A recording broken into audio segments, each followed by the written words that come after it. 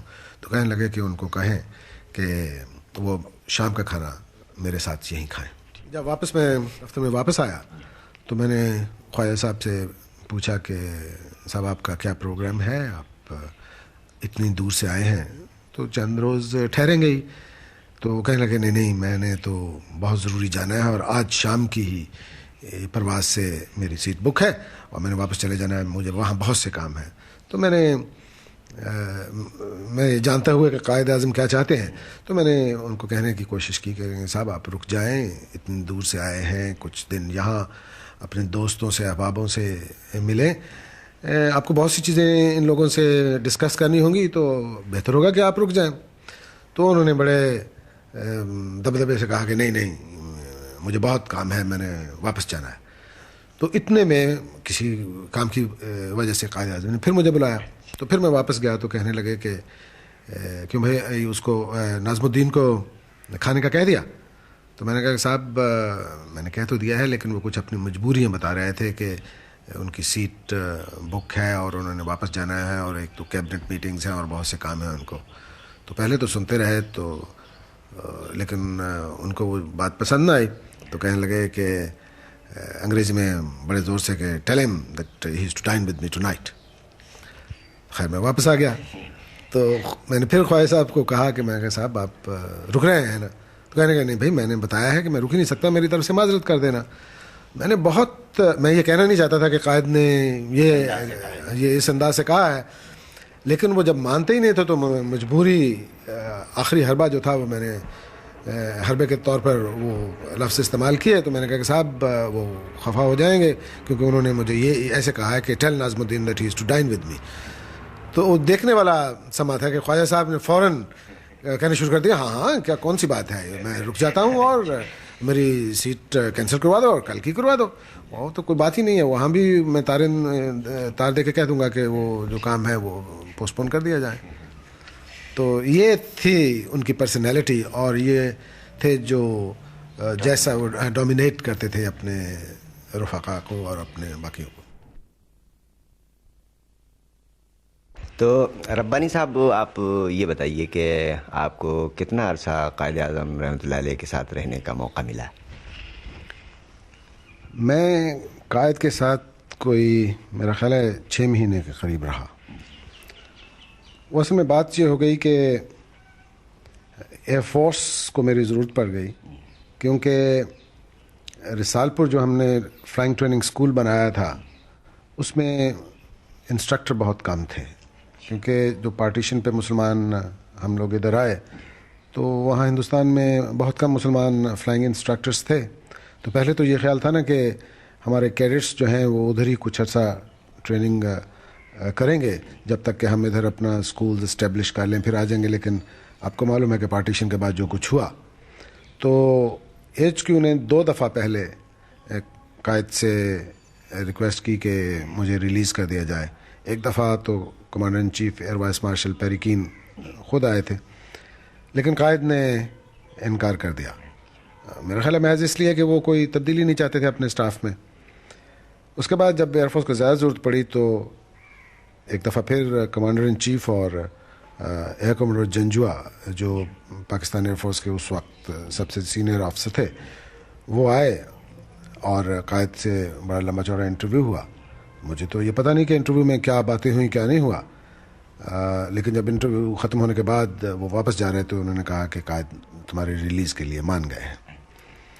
تو جب میں کسی کام کے لیے پھر قائد کے دفتر میں ان کے پاس گیا تو کہنے لگے کہ ربانی وہ تمہارے کمانڈر ان چیف آئے تھے اور وہ کہتے تھے کہ ایئر فورس کو تمہاری اس وقت ضرورت ہے اور بہت اصرار کر رہے تھے کہ تمہیں واپس کر دیا جائے. وہ کہہ رہے تھے کہ the Air Force must have you, so if they must then you must. اس کے بعد میں نے اپنا پیک اپ کرنا شروع کر دیا. 2-4 روز کے بعد میں ان